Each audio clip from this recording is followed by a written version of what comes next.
Bismillahirrahmanirrahim. Assalamualaikum warahmatullahi wabarakatuh. Salam sejahtera untuk kita semua. Sebelumnya, perkenalkan nama saya Satria Zilan Ahmad.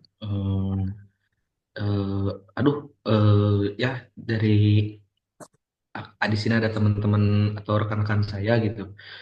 Ada, silakan Kang bisa memperkenalkan dirinya dulu atau Teteh gitu. Halo semuanya, perkenalkan nama saya Hanun Alia Fatina. Ya. Halo semuanya, perkenalkan nama saya Maulana Yonatiartanto. Ya, itu jadi anggota dari kelompok kita gitu ya, yang dinamakan mata kuliah Rekayasa Sistem Logistik.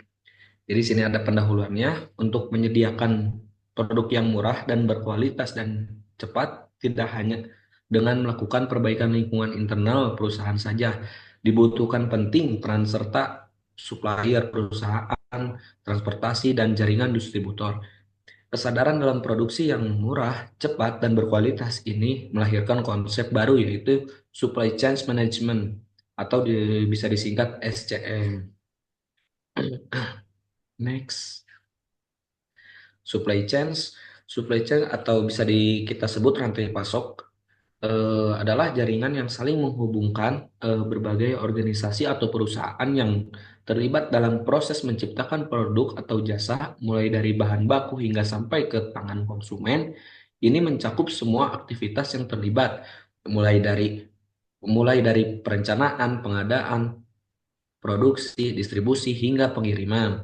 Perusahaan-perusahaan tersebut termasuk supplier pabrik, distributor, toko, atau retail, serta perusahaan yang mendukung jasa logistik. Next. Nah, jadi di sini ada apa gambarannya yang tadi Jiran sebutkan gitu. Dari pabrik, distributor, hingga ke tangan konsumen itu ada beberapa tahapannya gitu. Nah, di sini juga ada raw materials, supplier, manufacturing, distribution, customer, dan hingga sampai ke konsumen. Konsumen, salah. Nah, tujuan supply chains memaksimalkan seluruh nilai memaksimalkan seluruh nilai supply chain surplus sama dengan customer value dikurangi supply chain cost. Jadi memaksimalkan seluruh nilai itu, jadi agar si konsumen itu tidak kecewa atau tidak merasa eh, saya tidak, ya intinya tidak kecewa gitu, apa tidak kecewa gitu. Next. Pertimbangan memilih rantai pasok. Satu, keputusan beli atau buat. Pilihan untuk memproduksi barang atau jasa secara internal atau membelinya di luar. Yang bisa disebut kalau kita membeli bisa ada beberapa afiliator atau beberapa kayak yang akan memasarkannya tuh, yaitu ya keputusan beli atau membuat. Kalau membuat ya kita yang merancang sendiri gitu hingga ke konsumen. Pemberdayaan. Jadi mengalihkan kegiatan perusahaan yang dilakukan secara internal ke pemasok eksternal. Jadi mengalihkan kegiatan perusahaan, contoh kayak misalnya kita yang jadi supplier dialihkan juga yang apa? Jadi supplier internal atau ke pemasok internal jadi ke pemasok eksternal gitu. Next. Nah, di sini ada RDC warehouse. Jadi RDC warehouse itu Regional Distribution Center adalah sebuah gudang atau pusat distribusi yang terletak strategis di suatu wilayah tertentu dengan tujuan memfasilitasi distribusi barang ke toko-toko atau pelanggan di wilayah tersebut. Bayangkan RDC sebagai sebuah pusat logistik regional yang menampung, mengelola, dan mendistribusikan berbagai macam produk. Jadi ada fungsi utamanya juga RDC warehouse ini, penyimpanan inventaris. Jadi penyimpanan inventaris itu RDC menyimpan berbagai jenis produk mulai dari bahan mentah hingga menjadi barang jadi tergantung pada kebutuhan bisnis. Lalu ada pemenuhan pesanan. RDC memproses dan memenuhi pesanan yang memastikan produk yang tepat dikirim ke lokasi. dan yang tepat juga pada waktu yang singkat dan cepat gitu.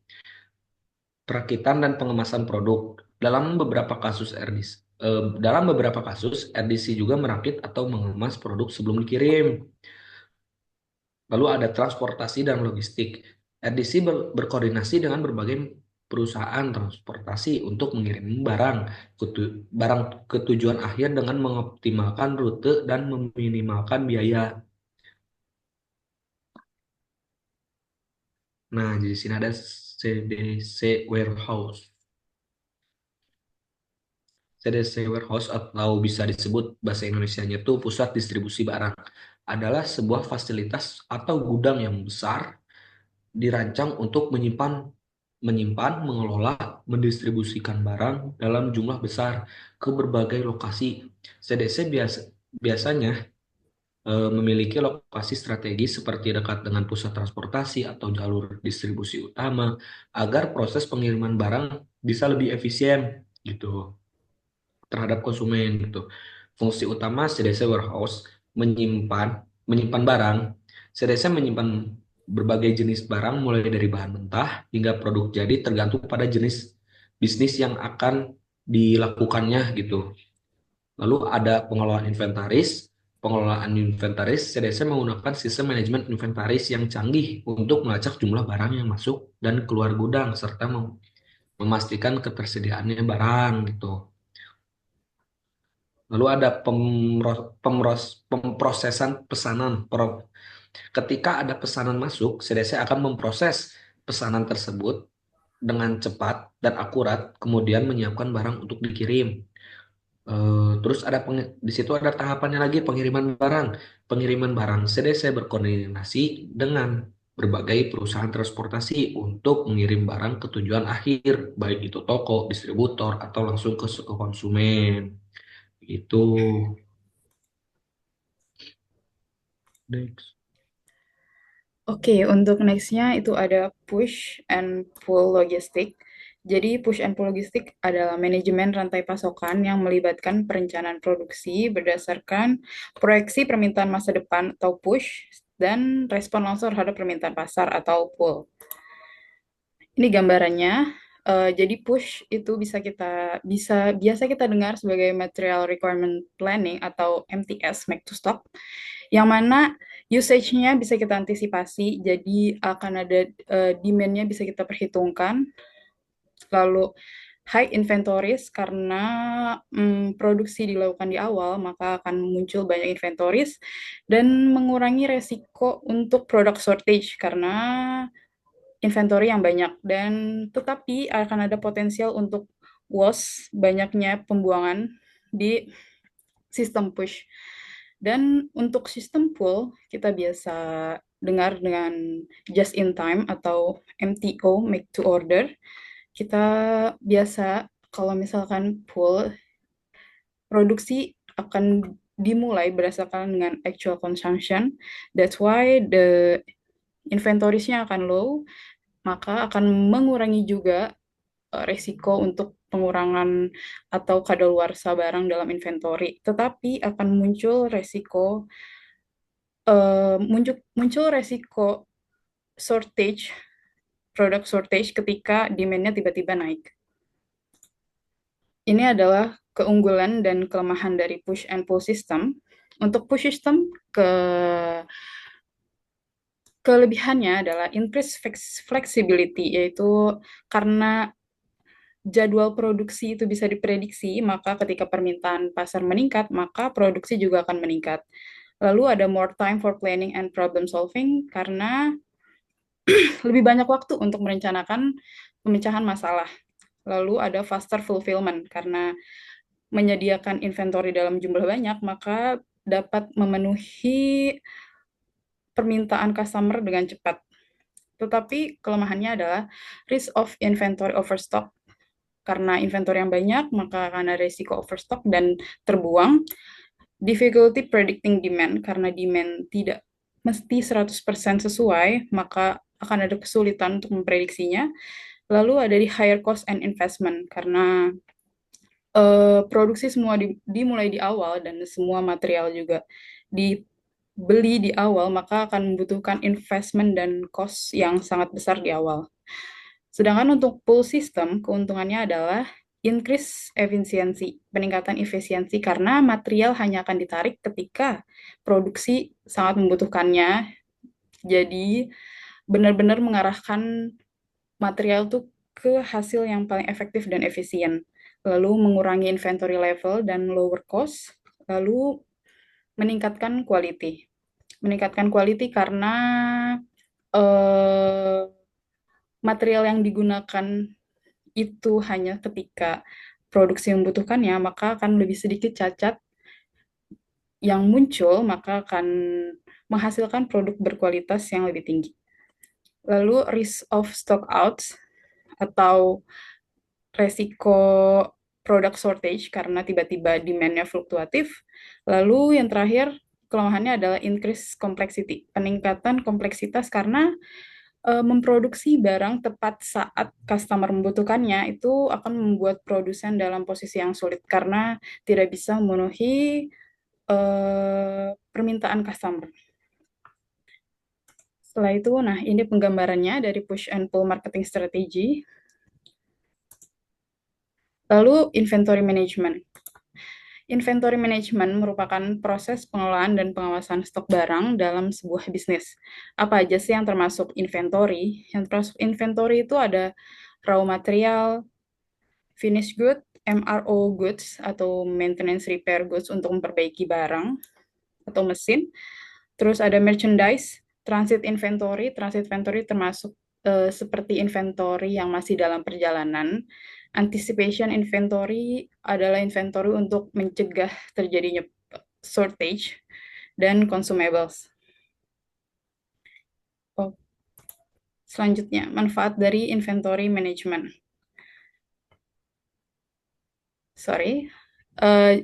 Manfaatnya adalah optimasi persediaan, pengendalian biaya, peningkatan efisiensi, meningkatkan pelayanan pelanggan, pemantauan pergerakan barang yang dari sebelum nyampe gudang dan setelah dari gudang menuju customer bisa dipantau.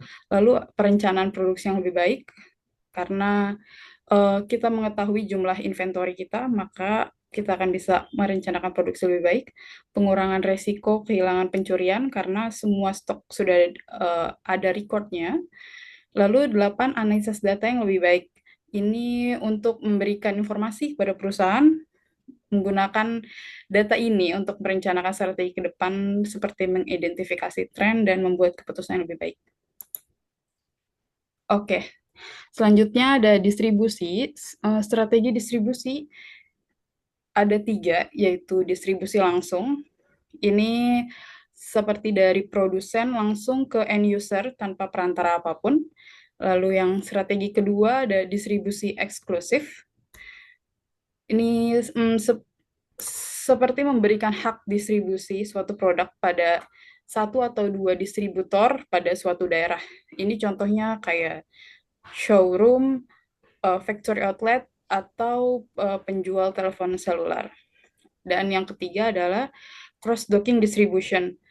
Produk ini, proses warehousing ini hanya memproses unloading, sorting, dan loading di warehouse tersebut, jadi tidak akan memakan waktu lama. Karena produk ini hanya ditransfer dan langsung keluar sesuai dengan seperti tujuan, based on lokasi atau yang lainnya. Biasanya ini digunakan oleh perusahaan seperti Unilever dan teman-temannya.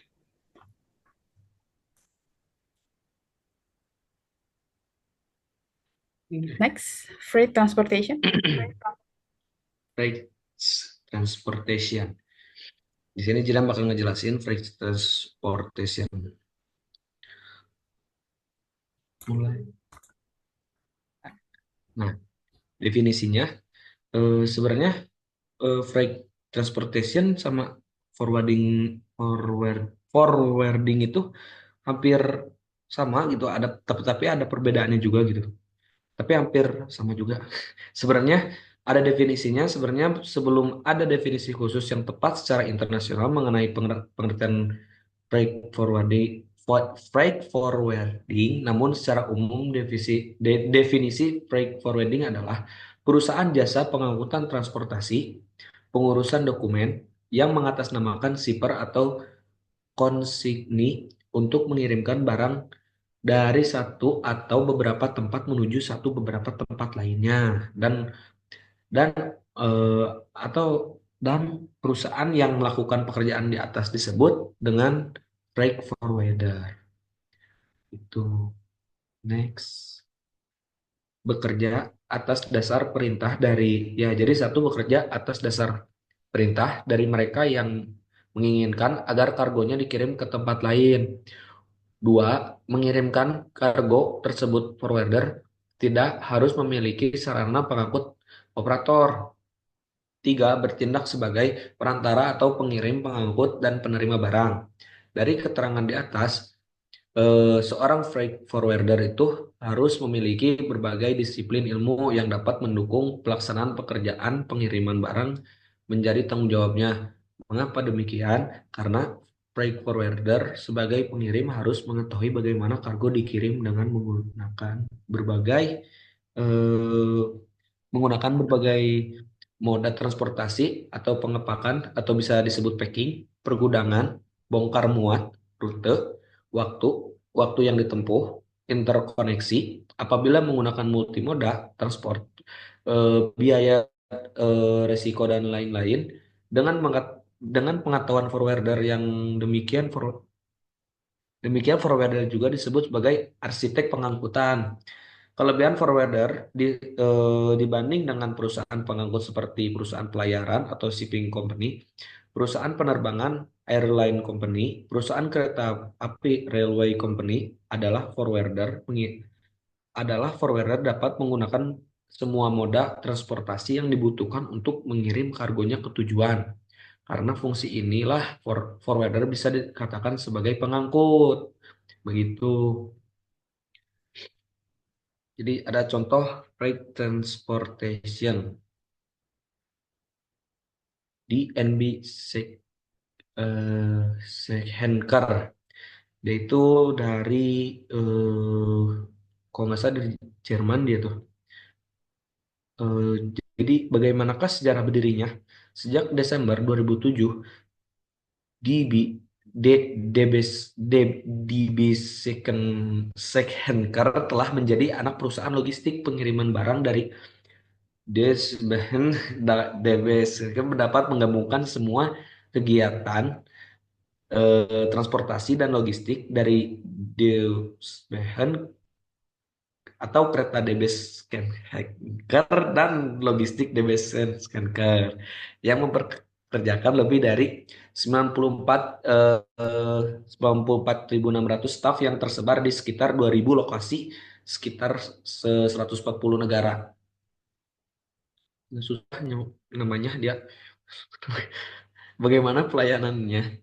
Sasaran mutu yang ingin dicapai di base Stakehanker guna mengoptimalkan pelayanan antara lain kecepatan, penyelesaian dokumen, pengiriman, dan pengeluaran barang, penanganan keluhan dan tuntutan, menjawab permintaan dan penawaran, akurat, penyampaian informasi, pengisian data pendengaran, lalu ada dia minta keamanan, penanganan barang dan dokumen, lalu kepercayaan, membangun dan memelihara kepercayaan dengan konsumen.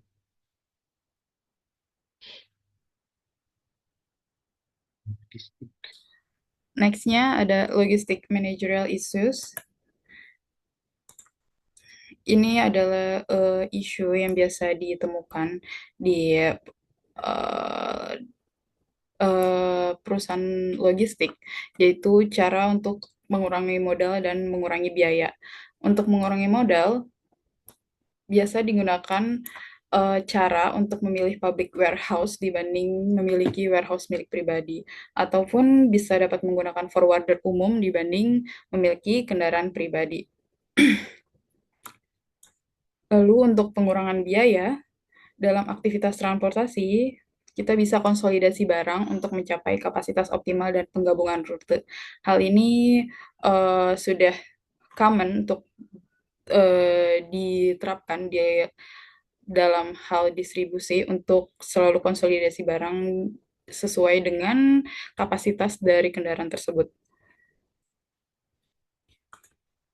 Oke, nextnya untuk service level improvement untuk meningkatkan layanan. Meningkatkan layanan ini adalah upaya untuk meningkatkan kualitas dan kinerja pengiriman barang. Biasanya, service level logistik itu dinyatakan dari saat waktu pemesanan sampai waktu barang dan jasa atau jasa diterima.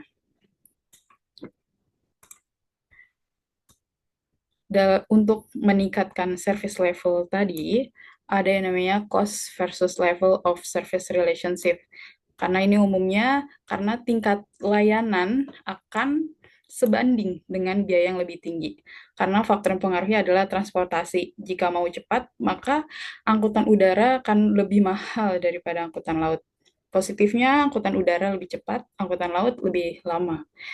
Inventaris, biaya penyimpanan semakin besar biaya inventaris yang kita gunakan, maka biaya penyimpanan juga akan lebih besar.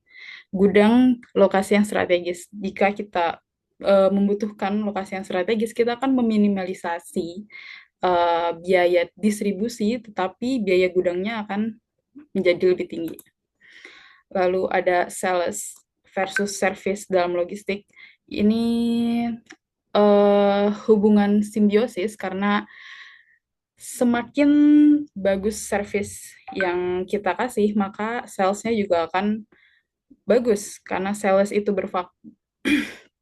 berfokus agar memastikan semuanya sesuai dengan yang pelanggan inginkan, sedangkan service itu berfungsi lebih ke interaksi dengan pelanggan untuk memberikan dukungan dan layanan yang dibutuhkan. Lalu ketika antara cost versus level dengan service level tersebut, kita menentukan tingkat layanan yang optimal dalam logistik. Bagaimana? Karena untuk mengukur kemampuan supply chain untuk memenuhi permintaan pelanggan. Kenapa tingkat layanan optimal penting? Karena kepuasan pelanggan itu penting, karena itu related dengan pendapatan, lalu bisa mengurangi biaya persediaan dan efisiensi operasional. Oke, next. Ya, selanjutnya ada emerging trend in logistik, atau mungkin kita bisa sebut perkembangan tren dalam logistik. Yang pertama itu ada globalisasi. Jadi globalisasi ini tuh sebuah konsep di mana para pelaku usaha itu mencari berbagai keuntungan lintas negara atau skala dunia untuk menekan biaya produksi atau mungkin mencari bahan baku murah tanpa mengabaikan kualitas. Nah, biasanya bentuk globalisasi ini tuh dengan kerjasama akuisisi atau mungkin bisa menjadi sebuah strategi aliansi. Nah, dampaknya ini menjadi meningkatnya kompleksitas pada rantai pasok. Nah, sehingga berdampak juga dengan meningkatnya kebutuhan transportasi multimoda yang efisien. Next. Nah, ini contohnya perusahaan yang pasti kita tahu ya, Nike. Nike ini dia membuat beberapa pabrik di beberapa negara, seperti di Indonesia, Vietnam, daerah Amerika Selatan, mungkin di Brazil, Argentina. Itu tuh mereka dengan strategi mencari di mana sih negara mana yang biaya pekerjaannya masih rendah, bahan bakunya bagus, namun output dari produknya itu tetap sesuai kualitas yang Nike standarkan. Nah, setelah diproduksi, barang-barang ini akan dikirim untuk dikasih lisensi di pusatnya, di kalau tidak salah di US. Nah, dengan hal tersebut berarti kan akan meningkatkan proses di mana ada proses pengiriman dari pabrik ke kantor pusat, lalu didistribusikan lagi ke berbagai negara. Nah, itu yang dimaksud dengan meningkatnya kompleksitas dari rantai pasok, sehingga membutuhkan moda transportasi yang efisien. Nah, next. Selanjutnya, berkaitan dengan meningkatnya kompleksitas dan kebutuhan multimoda transportasi yang tinggi, maka dari segi teknologi informasi itu kita mengenal pemantauan atau pelacakan berbasis elektronik. Atau mungkin kalau misalnya kita sekarang dalam berteman itu, coba share live location. Nah, itu tuh konsepnya seperti itu, live location. Jadi si perusahaan itu bisa memantau ini distribusi barangnya sudah sampai mana, eh, teknologinya itu bisa disebut ADI. Ini untuk membagi informasi secara real time. Jadi dia menggunakan teknologi GPS dan juga sistem informasi yang terintegrasi gitu. Nah, ini tuh memudahkan untuk melacak posisi dan juga dalam mengatur jadwal pengiriman itu menjadi lebih simpel. Next. Nah, ini contohnya seperti ini. Jadi operator ini bisa tahu gitu untuk barang yang akan dikirim itu oleh driver siapa, moda transportasinya apa, sudah sampai mana, estimasi ke tempat tujuan berapa menit lagi. Nah, ini untuk hal tersebut tuh penjadwalan pun menjadi lebih mudah gitu karena dari mappingnya ini sudah bisa diketahui. Misalnya Bapak Joko Suprapto ini akan mengirim ke dari daerah Cakung ke Tebet itu berapa menit. Eh, Mereka bisa merencanakan mana yang lebih rute yang lebih efisien seperti itu. Nah, selanjutnya kita juga mengenal yang namanya e-commerce. Mungkin banyak yang tahu lah apa itu e-commerce seperti Alibaba, Tokopedia, Shopee, atau mungkin beberapa pelaku usaha sudah membuat web belajarnya sendiri gitu ya. Nah, e-commerce ini membuat beberapa rantai itu terputus, jadi mengkoneksikan langsung antara penjual dengan pembeli. Nah, dengan adanya e-commerce ini, eh, selanjutnya berdampak dengan adanya e-logistik. E-logistik ini apa sih? Nah, e-logistik ini yaitu gudang, gudang virtual atau bisa disebut points of presence in e-commerce, POPIT. Jadi mungkin kita pernah lihat seorang yang belanja online, tapi dia mengambil barangnya itu bukan di tokonya melainkan di stasiun seperti di sebuah loker-loker gitu. Oke, next. Selanjutnya logistic decision. Eh, untuk keputusan logistik ini itu ada tiga, yaitu strategi untuk jangka panjang, seperti pemilihan gudang atau lokasi fasilitas. Kedua, keputusan taktis itu untuk jangka menengah, itu melibatkan pengelompokan dan juga alokasi sumber daya, termasuk agregasi dan perakiraan atau forecasting. Ketiga, ini keputusan operasional untuk jangka pendek, biasanya diaplikasikan dalam kebutuhan harian. Nah, selanjutnya ada juga yang namanya ini metode bantuan atau support decision method. Ini untuk mengevaluasi berbagai alternatif yang tersedia dalam sistem logistik. Nah, ini tuh biasanya membandingkan performa logistik dengan standar industri untuk mengetahui apakah sudah efektif atau belum.